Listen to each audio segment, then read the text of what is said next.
What's up, kinfolk? Welcome to the #1 college football show. I am your host, RJ Young. Today on the show, I want to talk a little bit about Oklahoma. I want to talk a little bit about Texas. I want to talk a little bit about Ohio State, Nebraska, and I want to get into this thing that is the college football playoff projections. Wrote about that at Fox Sports. You can go read that at Fox Sports. Also got an interesting take on Quinn Ewers, I think. Interesting take on Quinn Ewers coming back into the game against Georgia and being the starter going against number 25 Vanderbilt. But first, I want to start with this Oregon thing. I just want to acknowledge that anytime that we being folks whose job it is to ask questions at press availability, you call us the media, like some sort of mafia or just taking shots, man. Everybody's taking shots at anybody trying to do a job now. You ask the question, hey, #1 team in the country for the first time since 2012 in the Associated Press poll ranking. Never mind that RJ had you ranked at #1 last week before everybody else did, right? You ask Dan Lanning this question in earnest, and Dan Lanning says, who cares, and looks down. And I'm going, dog, we care. They care. The people that read the stuff, the people that watch the stuff, they care. They look at numbers next to names, and they decide whether or not somebody's any good. And that also means they decide whether or not they're going to watch you play football. If you got a number next to your name, people care. If you don't have a number next to your name, people either want to know why you don't, or they simply don't care, right? This is how we very quickly assess value. Now, I understand I'm getting into people's feelings already, but being shallow is just part of it, man. That's what numbers and lists do. They turn things into rankings. It is a thing that we claim to hate, that every time I do it or someone else does it, you go read it and you go, how does this even happen? I'll give you an example. I didn't think that Washington was any good to start this season. I didn't. And they're like, dude, we won the Pac-12 championship last year. We played in the college football playoff. We finished runner-up. We're the national championship runner-up. And I said, I still don't think you're any good. I don't believe you, right? I got all sorts of guff from Washington fans. And you know what? They're not great. They're not great. Are they Michigan bad? No. But you know what? People would not suffer? Michigan being ranked 99 out of 100 teams. Even though if you look at Michigan right now, it don't look good. It looks like they're playing without a functional quarterback because they are, right? You can keep going down the list on this. I think that to thumb your nose at rankings is just bad form. Perhaps all you're thinking about is the psychology of your football team. Fine. But the rest of us are also interested parties in your football team. And we don't play football. We just want to watch your team play. And or we like some of the guys on your team, or dare I say it, we got family members on that team. We care very much about, how you are perceived among the rest of us. That's why we care not just how you win, but that you win with a smile on your face or a frown on your face or whatever it is that you're doing authentically. I don't get wanting to take a shot at being the #1 team in the country. And it's not just Dan Lanning that did this. Steve Sarkisian tried to do this in a way that is magnanimous, but felt backhanded because, he says, look, it doesn't matter what you think of us. And I'm like, all right, man, how do you think that we crowned mythical national champions up until we got to a place where we're trying to crown the one for all time? It's because people's opinions outside of those locker rooms carry weight and matter. That's why Oklahoma State gets to hold up a 1945 national championship that we know should go to Army. Because other people's opinions matter.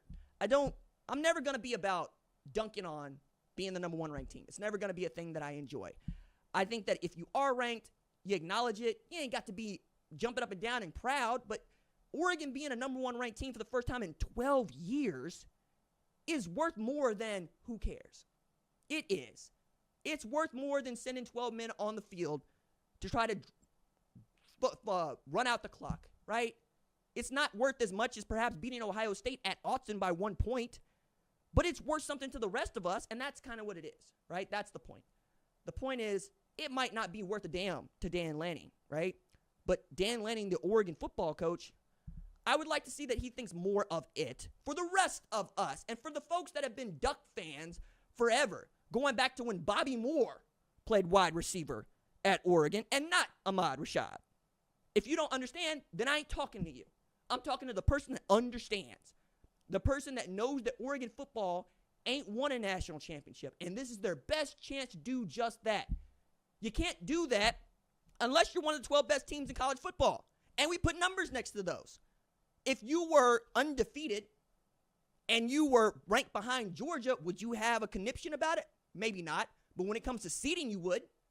Come college football playoff selection time, all coaches are going to do is stand on the stump and tell you why they deserve to be in the college football playoff. Damn the rankings. No. The rankings matter. The rankings have always mattered.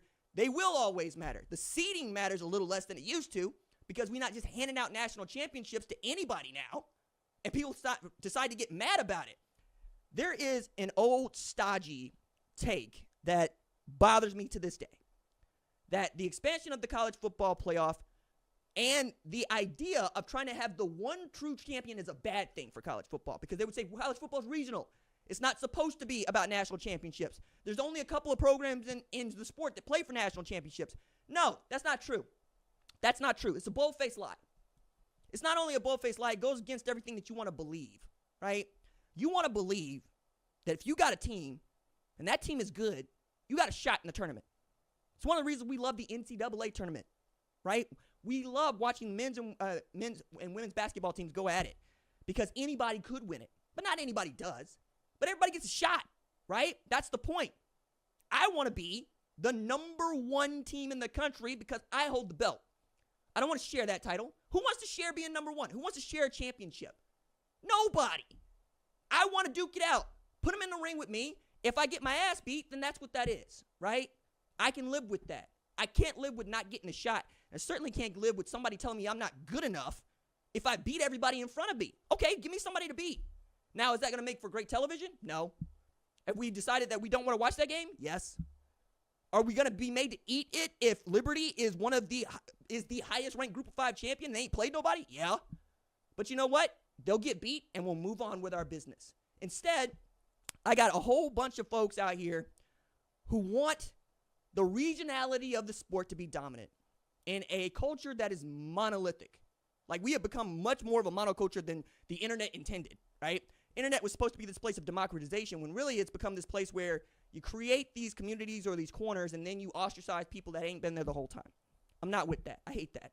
Part of that is being football bully, you know? Folks that want to lord over you their knowledge of football or not. The same folks that show up to try to tell you off because they don't like an opinion you have, right? I hate that stuff. Come with an argument. Build an argument. You know what I'm saying? This ain't your daddy's Facebook page. I don't deal in feelings over here as much as I deal in facts. Fact is, Oregon's undefeated with the second best win in all of college football, and that merits the number one ranking.